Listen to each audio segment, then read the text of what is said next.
Alright, when I'm not digging holes in the ground looking for gold and precious minerals and all that neat stuff, this is the other thing I like to do. Work on vintage military vehicles. This is my little girl, the MUTT.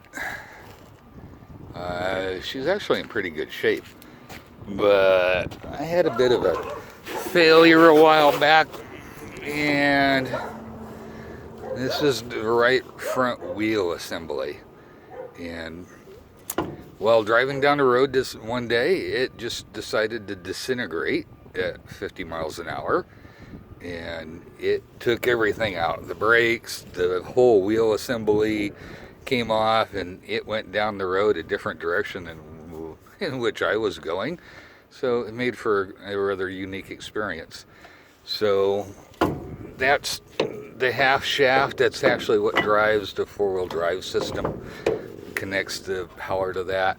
What I'm going to do is I'm going to disconnect the upper ball joint, and so I can get the support off, because the wheel goes through here.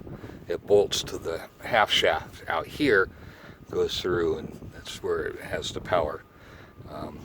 When it hit the ground, it rode on this lower ball joint bolt, and this is like seriously ground down, and I'm not exactly sure how I'm going to be able to get that off. Perhaps grind the bolt the rest of the way off. I don't know, because I can't feel much of the bolt left. It's ground down pretty bad.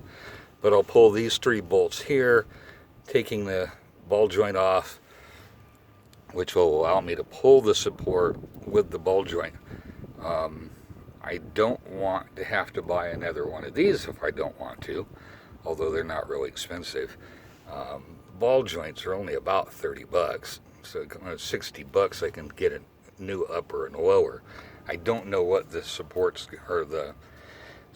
go for, but this is where the bearing, two sets of bearings, outside, inside bearings, rest, and then the wheel spins out here. So I'm going to try to get this off today. I'll show you some stuff more in a little bit. Well, that was a short-lived repair job. I can't break these three bolts down here loose. They're like weathered on really bad. I kind of beat my thumbs up really bad trying to get them off. So what I'm going to have to do is lift the Jeep higher, get up underneath it, and see if I can break those loose. I almost started to strip one nut out because it's on so tight, but I'll figure something out to get that off down there. But I'll kind of show you something here.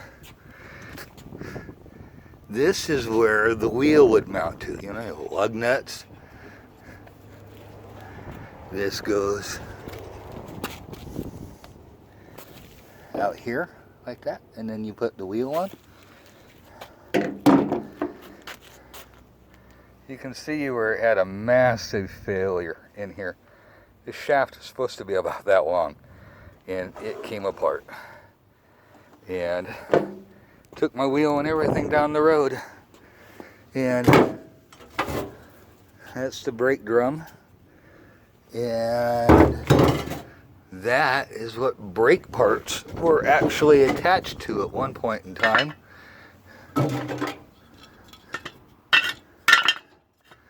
And when the wheel came apart, it completely stripped all the brakes off.